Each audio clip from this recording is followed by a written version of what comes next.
again, you You guys. guys be Lexi. Lexi has a big.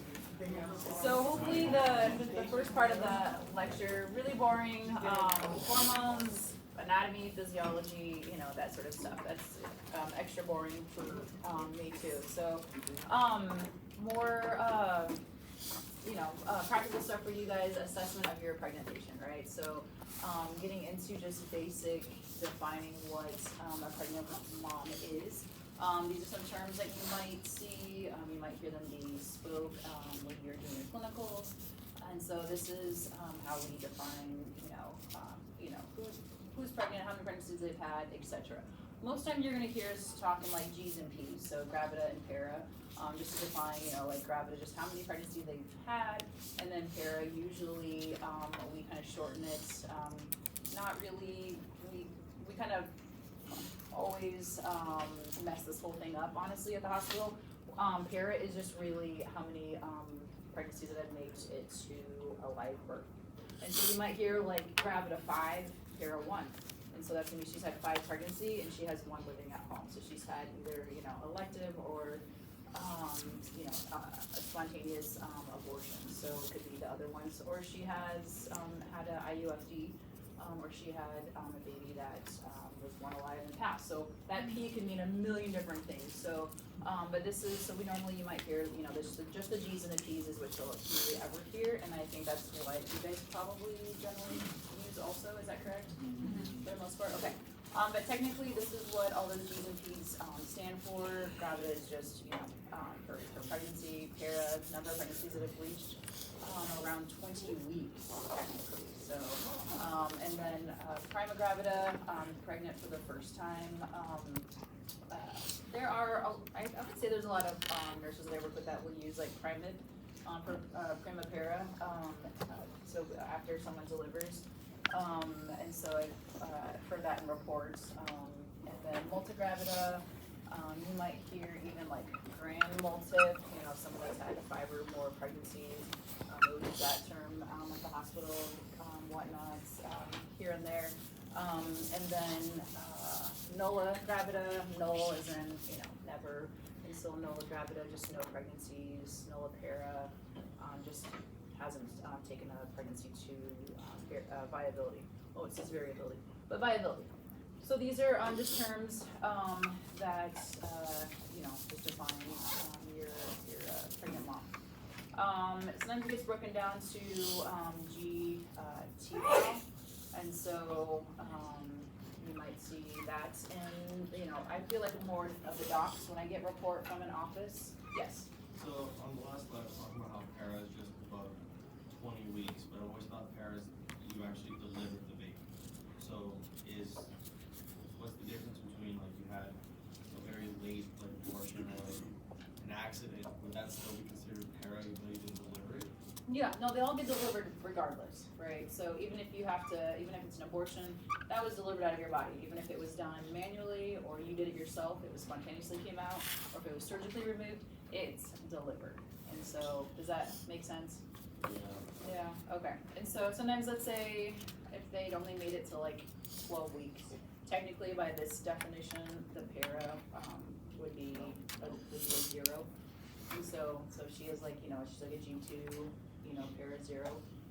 For this definition, she didn't have a pregnancy that made it to 20 weeks. And so, yeah, I mean, I feel like I'm contradicting myself. Yeah, it's hard. I feel like these are your technical terms by your book, but as we all, our jargon changes a little bit. I feel like we all communicate to each other, gravida and paras. And so, just however, yeah, many pregnancies that she's delivered. But again, this is the technical terms that I just want you to know. I don't know what exactly they're gonna want you to know on your test. But yeah, gravida is how many pregnancies, paras is how many deliveries. And usually we talk about it as in living and it's alive, like at home and whatnot. So when we're communicating with each other. Makes sense, don't make it worse.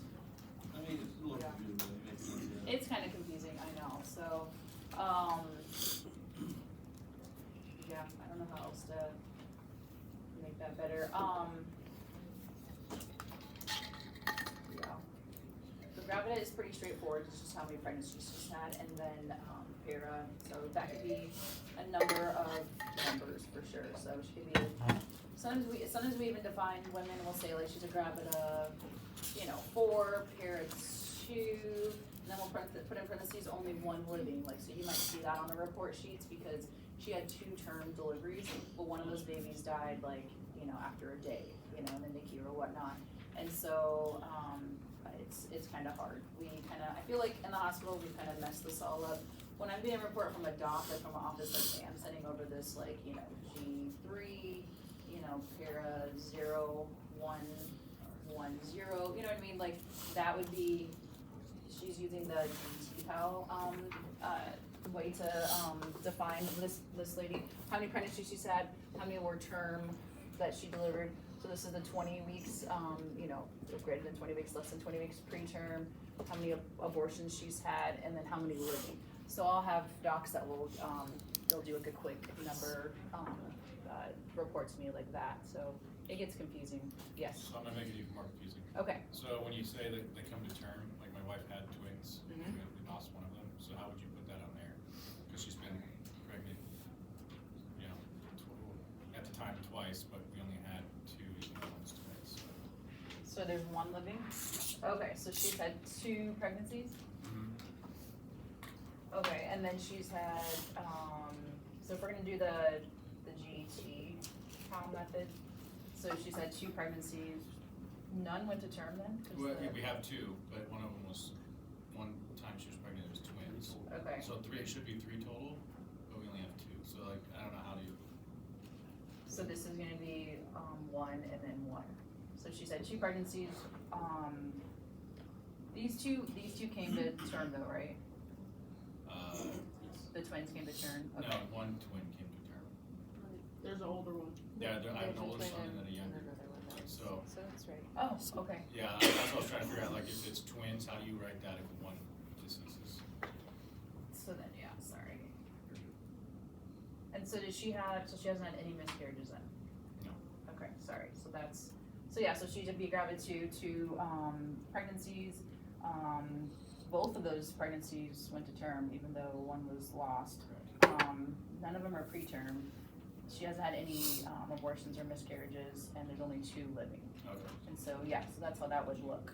And so, and a lot of times when you get multiples involved though, so it gets a little confusing. Yeah, that's We'll what I always was on our curious. report cards, cause we have these little handoff report cards, we'll usually put in there with, twin, delivery was in one of those, and then we'll usually like verbally say like what the difference is. Okay. Yeah. Yeah, I was just curious, cause I was like, how the hell is that gonna look? Yeah, that's a hard one, yeah. But yeah, sorry about that. That's hard, yeah. And so this is used a lot more, the GTPAL, in the, with the docs and whatnot, coming straight from the office, because they just want to kind of really elaborate on what they're sending over to us. But for the sake of just simplicity, using gravidapara between just how many pregnancies to how many births and or living is really, really common. If you need to assess how pregnant someone is and they don't know their due date, they haven't gotten prenatal care, hopefully they at least know their last menstrual period, that can help them. There is what's called Nagel's rule, which gets a little complicated. I did put it down here just to kind of show you. That was kind of an old school way of figuring out a due date. Because you have the period, you gotta subtract 3 months, add 7 days, plus the year to get it to the next year. There's a modified Nagel's rule up top underlined. It's a little bit easier. You're just adding 9 months and 7 days.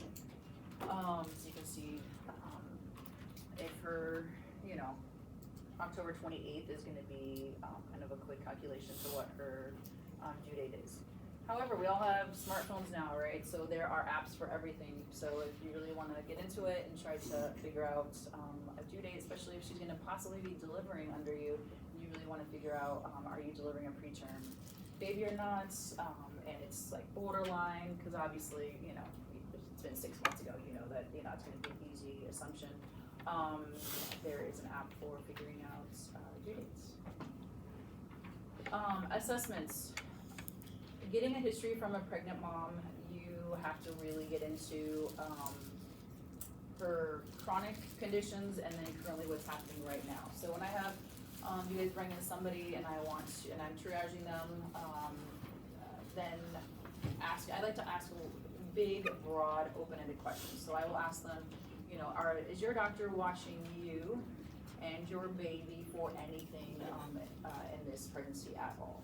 And then once you establish pregnancy questions, and then I'll even, you know, start backtracking to, have you ever been treated or hospitalized in your lifetime for anything that I need to know about that can help me care for you today?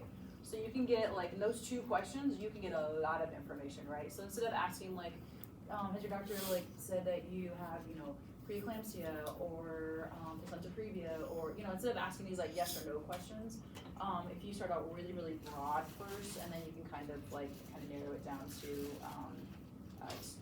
different conditions and get more detail with them. I find that really, really helps with getting information from them quick, instead of, you know, focusing on, you know, asking those yes and no questions. And so, obviously, if you're going through something that is trauma and acute, you want to get you know, your questions in pretty quickly of what's going on right at the moment and how is this affecting the current pregnancy right this minute. If you have time to get more of a history, you guys work, you know, in rural areas and you have more time and you have that distance to the hospital to get more information from them, those broad questions can really help. Mechanism of injury, obviously asking how she was hurt, injured, what's going on with her, did she, you know, fall, are you responding to an accident, was she wearing her seatbelt, was she wearing it correctly, lay eyes on her belly, does she have what's called like the seatbelt sign, where the seatbelt was across her belly. All pregnant women should be wearing their seatbelts nice and low against the skeletal frame, right? So you want those hips and that pubic bone to take in the brunt of the impact. And so please, if you have the ability to educate moms and correct them and reminding them for next time, please, that's a big education piece. Your G's and P's you're getting from them, asking the hard questions. You know, did she feel a gush of anything that come out vaginally, right? Did she feel anything moist from when she fell? You're responding to a car accident. She fainted, she had a seizure, did she feel wet in her underwear? You want to try to establish if her water break, is it vaginal bleeding, or maybe she voided, right? Maybe she just accidentally had some incontinence. Is airbag deployment considered a greater risk to the baby than not? Yeah, so it's just like any abrupt, you know, shifting and jarring of the uterus. Again, the big thing we're worried about is that placenta. So that placenta is implanted inside the uterus, you know, with a whole bunch of I would like to think of it as like Velcro. It's attached in there kind of Velcro-ish against the inside. And so if there's enough, you know, jarring to where, let's take this out. So if there's enough jarring that happens, you know, you could have this start to peel off, right? So that's where that placental abruption happens. And so if that airbag, you know, hit her stomach, placentas implant multiple areas within the uterus. Sometimes the placenta implants here, anteriorly. So the impact of that airbag hitting straight on the stomach, it could be directly hitting that placenta. Most, thank goodness, placentas will impact posteriorly, and it's back here. So it's so we have to go through mom, you have to go through fluid, you have to go through baby. That impact is kind of cushioned when it gets all the way back to the placenta. So that is a good thing. But yeah, any type of jarring of moms, any type of trauma, we're really, really, really concerned about the placenta. Why would you want the placenta to get more protected than the actual baby itself, though? No, I'm just saying that that's the lifeline to baby, though. You know what I mean? And so babies are fairly protected, especially if you got a larger mama. She has adipose tissue. You got some good cushion through the adipose tissue, and then you have all that, you have internal organs that can help take the brunt of that impact and that force. Babies in a pool, you have water, you feel like someone tries to punch you through water, that's really hard, you have water that's kind of protecting and around baby too. That's not quite my point, is just that we really are concerned about the placenta because that's the lifeline. So if that starts to peel away, then we have, there's no chance for baby, right? So placental abruption means no more oxygen, no more blood flow to baby, that baby will die. There's no way around it. So placental abruption is a bigger deal, is my point. So, yeah. So hopefully, baby is, bruised up, gets a, like he was talking about, during the delivery of his 22-weeker, that baby coming out vaginally, had some head trauma. Sometimes that can be fixed and it can be resolved, as opposed to that placenta abrupting or, shearing off. There's no way, we can't fix that. And so that's why I emphasize that. So most placentas are implanted posteriorly. If I feel like that is an advanced question. If you can ask, has your doc told you, where your placenta is implanted? Women that get prenatal care, they know. I have women all the time say oh yeah, I have an anterior placenta. They've told me, because I'll even ask them, has your doctor said anything, that's interesting, or that they're watching, and they're like, yeah, they told me my placenta's anterior. So sometimes it's hard to trace if they get sent in and we're trying to find the baby. That placenta is right on top, so to trace through the placenta can be a little more difficult. So I'm like, oh, that's good to know. Let me try, other areas of the belly. So, but they'll know. So they know these things. And then asking about wetness, and so are they bleeding vaginally, leaking of fluid? Are they having contractions, cramping? How often are they? How minutes apart are they having their contractions? We have women come in all the time. They're like, I've been having contractions, and they look really uncomfortable, and be like, how far apart are they? Tell me all about them. They're like, I'm having them every 10 minutes, and I'm like, oh, okay. Well, I don't care about 10 minutes, like that's, and so it's all perspective, right? So get the details from them, and so that's that can be a big deal. We'll talk more about placental abruption and uterine rupture. That's where that uterus can rupture and split open. And so uterine contraction timing is really important with those, because major trauma can cause that uterus is suddenly super agitated. It wants to sometimes deliver this pregnancy because there's internal bleeding that's happening, and they're contracting usually every minute, nonstop, without fail, and intense contractions that do not let up every 30 seconds, every minute, is a sign of rupture. So it's a scary sign. Yes. If they're essentially getting on the interior side of the butt, does that mean they don't really feel the baby kick? Correct. That could be, that could be another sign. That's a good point.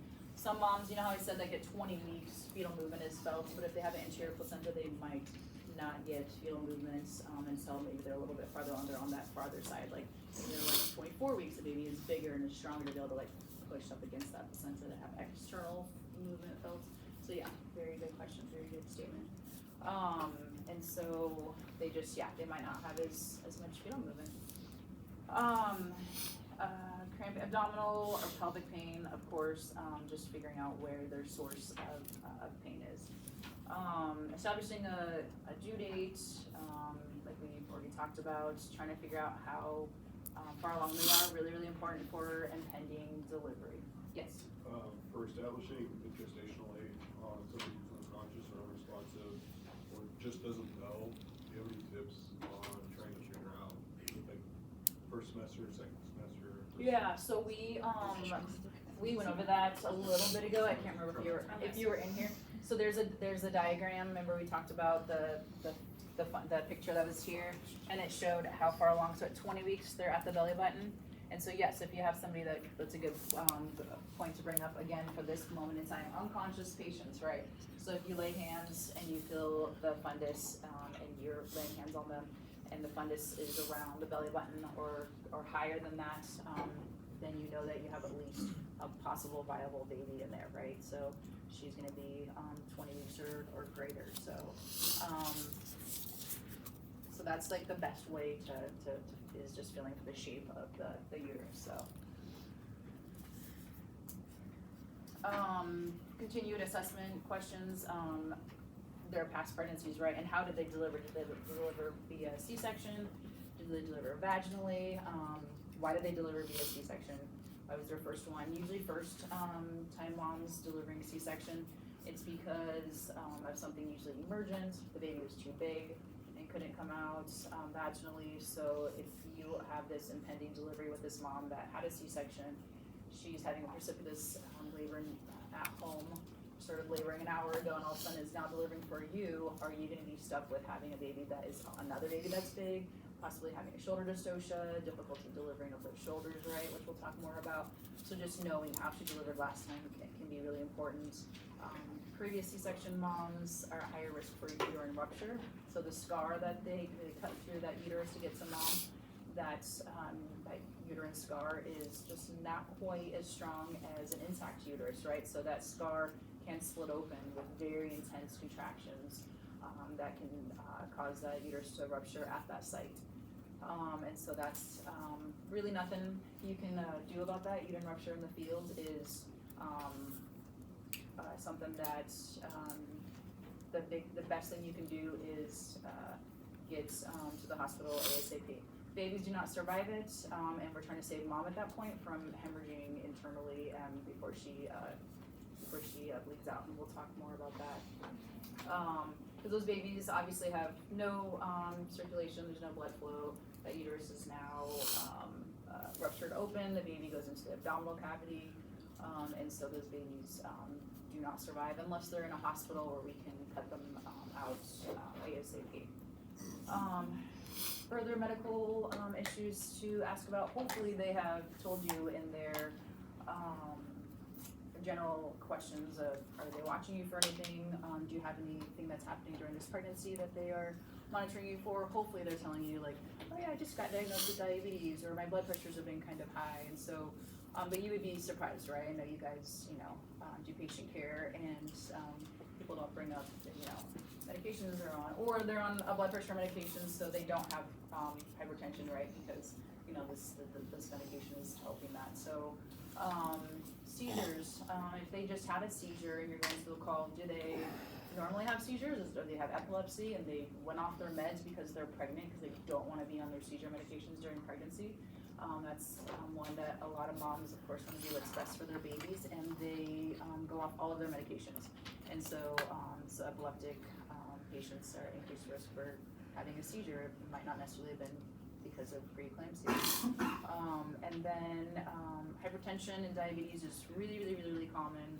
Heart conditions, so if they had a heart condition that they are being followed by cardiology throughout their lifetime, and that's something that they have a known cardiac condition.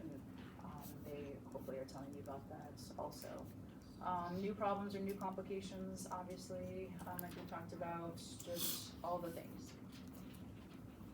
Physically, so observing the shape and contour of the abdomen. So, you have trauma to the belly.